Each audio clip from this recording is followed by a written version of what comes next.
Mr. Davis, this is Sergeant Sawyer with the Grand Junction Police Department. How's it going? I'm doing well, and yourself, sir? Not bad. Good. So the reason I had called you was originally, I'm trying to find the date, several weeks ago. I don't see where the date is. Dang it, my computer's acting stupid here. On January 18th, you submitted a online complaint. Correct. Is that correct? Yes, sir. And so I was just calling you back to kind of get your information and figure out what it is that I need to do and look into and all of that good stuff. Okay, so where do you want to start out at? Well, why don't you just kind of walk me through the whole thing, because I don't have anything other than what you wrote on that complaint form. Okay, hold on a second here. Let me get situated.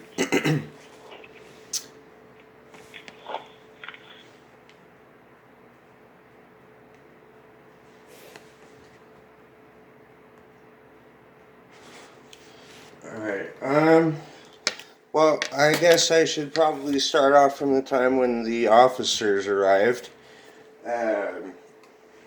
I had just gotten into an accident with my ex-girlfriend's vehicle. It had malfunctioned. The officer, Mr. Hagerman, contacted me and asked me what was going on, and I explained all this to him, and that I had text messages between me and her about the vehicle and a call log to the dealership trying to see how much it would cost to have the transmission looked at and all these other things. And, you know, the fact that she was engaging in drug activity in that house and other people's children were in there, and I've got text messages of her talking about needles and 8 balls and doing dope in that house, and he totally ignored me. And then he said he was arresting me for attempted vehicular assault or something like that. He goes and puts me in his car. The air conditioner was turned off. It was over 103 degrees outside that day. He left me in there to have a heat stroke and to go into shock. I had a great big pool of sweat in between my legs. He came back at first and apologized. Oh, I'm sorry. And then when the paramedics showed up, he was getting in their way trying to say I was only acting that way because I was going to jail, after he acknowledged to me that he had left me in there like that. Mr. Davis? Sir? Hello? Are you there? Hello? Hello? Hello? Can you hear me?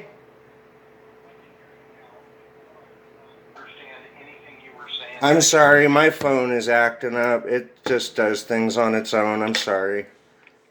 No, you're fine. How much of that did you? I'm sorry. How much of that did you hear? You understand, I'm autistic. I'm socially challenged, and so it's really hard for me in situations like this. Okay. I couldn't understand anything that you said. You didn't hear anything that I just went over the whole situation. Oh my gosh. No, I didn't, sir. And I could hear you talking. Right, yeah, my phone, it just did something on its own. I got you on speakerphone here, and then it took me off speakerphone, and I didn't realize it, so I apologize. Okay. But I'm going to start all over from the beginning, and I had an accident in my ex-girlfriend's car. She was aware that the transmission in that car was messed up. I've got text messages in this phone in between me and her talking about it, and her vehemently refusing to pay for it. And there was an accident out there, and the police got contacted, and I explained to the officer that talked to me, Mr. Hagerman, that, you know, the vehicle had malfunctioned, and I got all this proof of it between me and her talking about it, and the call log to the car dealership that I had contacted a few days prior, trying to figure out how much it was going to cost to have that looked at and fixed. And I explained to him also that she was engaging in drug activity in that house, and other people's kids were in that house, and I've got text messages in my phone of her talking about needles and 8 balls and doing dope in that house. And he totally ignored me on all of that. Told me that he was charging me with attempted vehicular assault or something like that. He had turned the air conditioner in his vehicle off. It was 103 degrees outside that day. He stuck me in there handcuffed with the windows rolled up and left me there to go into a heat stroke and shock. I had a great big pool of sweat in between my legs. At first, he came back and oh, I'm sorry, and he contacted paramedics. And when the paramedics arrived and were trying to treat me, he was getting in their way, trying to tell them that I was just acting that way because I was going to jail. Okay. I'm sorry, I'm taking notes as you write. So what were you taken into custody for, sir? At first he was trying to charge me with attempted vehicular assault, trying to say I was like trying to hit and run somebody over. Okay. And then he changed it, and then it turned into felony criminal trespass and child abuse and reckless endangerment or something like that. Okay. And then child abuse, reckless endangerment? Yeah. Okay. And what was the other thing? About what? You said child abuse, reckless endangerment, and... Oh, what I ended up actually getting charged with? Yes, sir. I ended up getting charged with felony criminal mischief, misdemeanor criminal mischief, 3 counts of child abuse, and 3 counts of reckless endangerment, if I'm not mistaken. Okay. And so after you were taken into custody, and when did this happen? August 17th, 2009, I believe. The case number on that is 19CR1606. Okay. And then, so you were taken into custody, and what time of day was this? It was about 3 in the afternoon. Okay.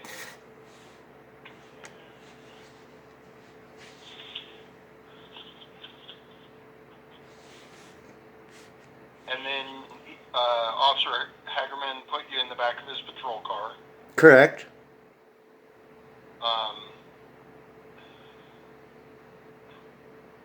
And you said he turned the air off? Yeah, there was no air. It was already hot when he put me in there. Like, he turned it off as soon as he showed up. Oh, so he didn't put you in the car and then turn it off? No, it was already turned off when he stuck me in there. It was already hot in that car when he stuck me in there with the windows rolled up and the air conditioner turned off when it was 103 degrees outside.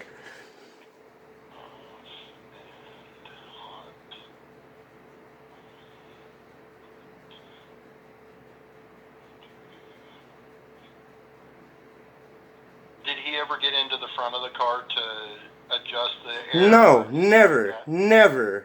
Between him contacting me and saying I was under arrest and sticking me in there, never did he get in that vehicle. He stuck me in the back and walked off. Okay. Was there any other officers on scene? Yeah, there were at least 7 or 8 other officers there. At least. Okay.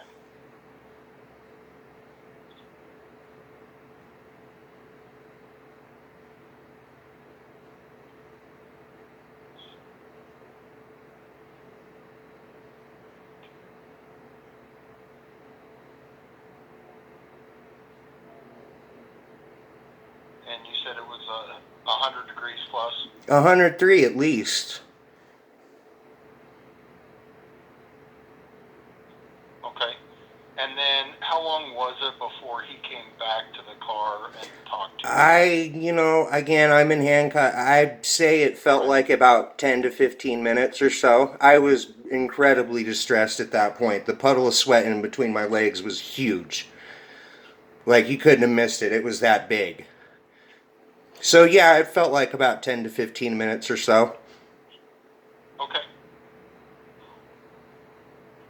But, I mean, it could have been longer. Again, I was in a distressed position at that point. And going into sensory overload with my autism. Roasting in the car like that. Yeah. Sorry, as I'm talking to you, I'm trying to take notes so that I make sure that I document this properly. Okay, no, we're good. We're good. We can take all the time we need. That's better for me too because my social barriers. So the puddle of sweat between your legs, and then when he came back and talked to you, what was the conversation? Well, I mean, he opened the door, and you know, it felt like as soon as he opened that door, man, it felt like somebody was throwing a bucket of ice in my face. Like the air just hit me, and it was so much cool, and it was like, oh. And he's like, "Oh man, I'm sorry." And you know, again, I'm sitting there freaking sick and going into shock and stuff, and he's like, "Oh crap, I think I need to get something like that. Do you need a paramedic?" Okay. Did, hold on, sorry. I don't want to miss anything. Write it down. I So, mean, again, open that was door. again. I'm very much distressed and in overload at this point. So you Right. know, everything is hazy to me, and it kind of felt like he was like saying, like, "Do you need a paramedic?" And I was just like, "Yes, I need help. I need help." Okay. Did he? And he got you one. Yeah, he called the ambulance and all that, and then he was getting in their way when they were trying to treat me. Okay. So when the paramedics got there, did you? Did he take you out of the car before? No, The paramedics I got was in there? the car the whole time, still sitting down. They never extracted me or anything. Did they leave the door open? At that point, yeah.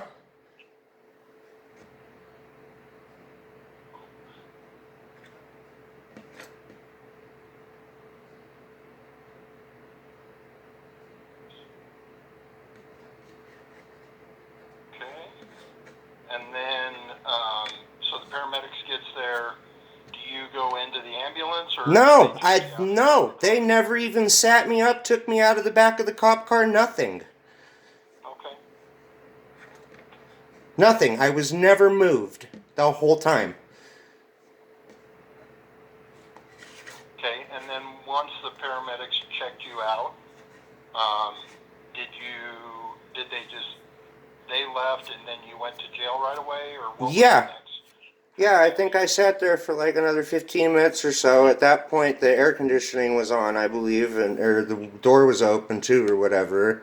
And I explained that to him when we got to booking. Like, dude, like you left me in that car like that, bro. That's why I was so sick.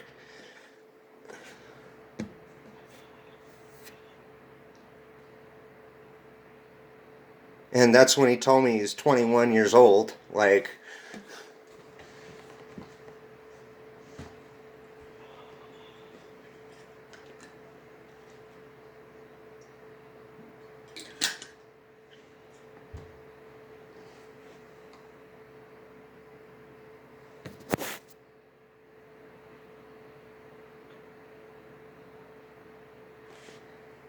Okay. So, are you there? mm-hmm. Oh, okay. The phone made a weird noise, so I wanted to make sure we didn't go back into the same way that we had. No, we're good. Um, We're good. okay. So, this happened in 2019, is that correct, sir? Yes, sir. So, and it doesn't matter. I'm just curious. Is there a reason that it took 2 years to make it phone? Well, I mean, coronavirus and a lot of other things. I got stuck on probation illegally, and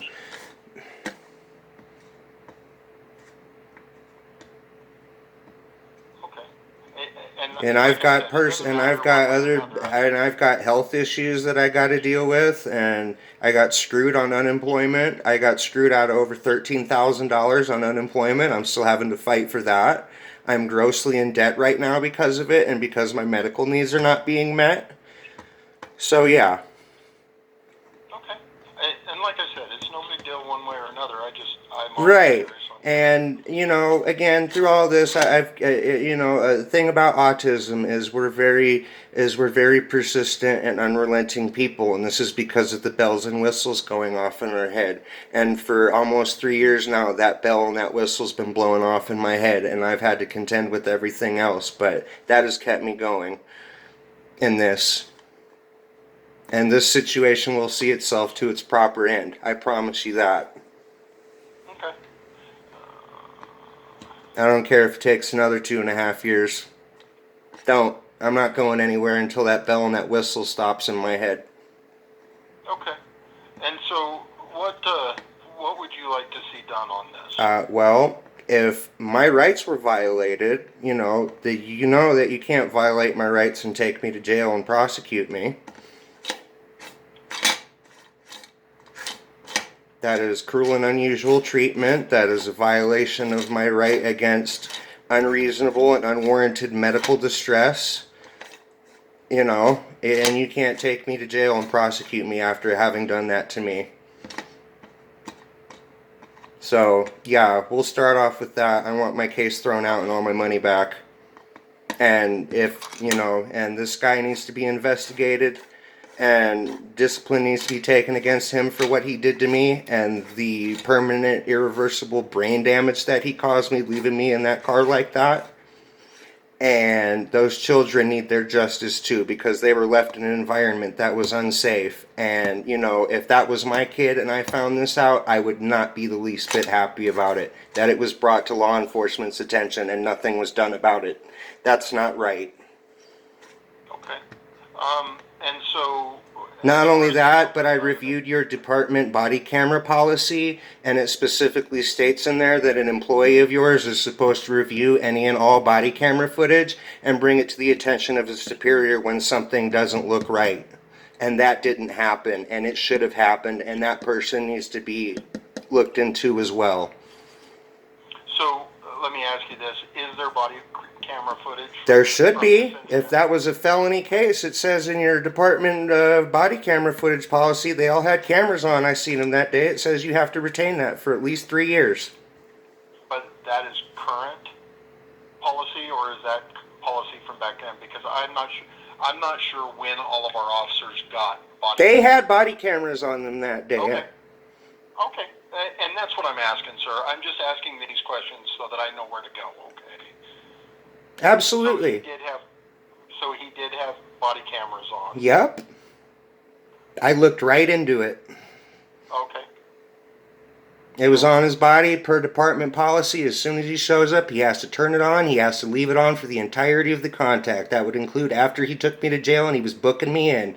And I was telling him about how sick that made me. That is department policy. Yep.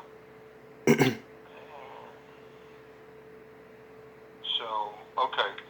So here, the other question that I had for you. You said something about the children and something with them and how they were treated. What was that? For starters, her son and his friends that I got charged with the child abuse for were upstairs in that bedroom all smoking weed. They're like 15 years old. And again, you look into the other things, and that probably falls into it as well. And you come across that and see what they were doing, and then just all the text messages and stuff about that going on. And I'm getting charged with child abuse for these people's kids when she's doing drugs in that house and had needles and heroin and meth in that house. And I offered him proof of that. These messages I still have in my phone of her telling me about needles and 8 balls. And I walked in on her and I was telling my therapist about this as well. And I had those text messages too that I could have showed him. And totally ignored that, didn't deal with it, left those kids in an unsafe environment. That's not right. If that was my kid, if that was your kid at that house and that was going on, and somebody knew that and brought it to the attention of law enforcement and they did nothing about it and left your kid in that situation and you were none the wiser and then you found out later, how would you feel? I completely understand what you're saying. I do. Okay, there's no excuse for that. None at all. None. That should have been looked into, along with everything else that I offered proof of that he ignored me on, and then he wants to lock me in his car like that. He could have killed me. I still have all of that. Every bit of it. Okay. The call log, the text messages, everything. Okay. I am more than happy to get that information from you. Is there a possibility that you would be able to at some point bring your phone down and let us download it? Sure, after I get copies of that body camera footage, which I am entitled to as a matter of public record. Have you requested that? I'm requesting it now. Well, I don't do any of that personally. So do I need to call dispatch again? Yeah, have to come down to the PD and fill out a form requesting it. Okay, thank you. Okay. So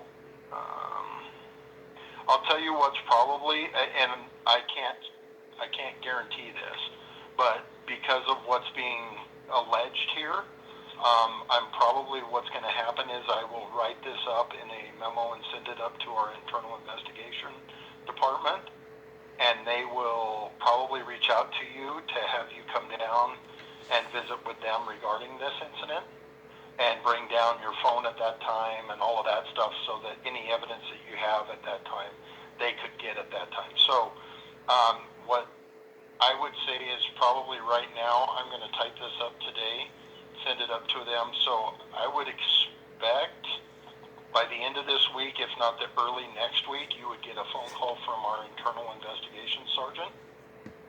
And then that would, because this is what we consider to be a Category 1 complaint. Correct. And we as line level supervisors don't investigate those typically. So basically what you're telling me is it's a pretty severe thing. Well, what you're accusing is officer misconduct. Yes, correct. Is what you're accusing. And so I wouldn't... Absolutely, and I'm autistic, and it was that much more worse for me, and I could have died in that situation. Okay. Due to his Can recklessness. I finish explaining that, sir? Thank you. So basically what I'm saying is because of the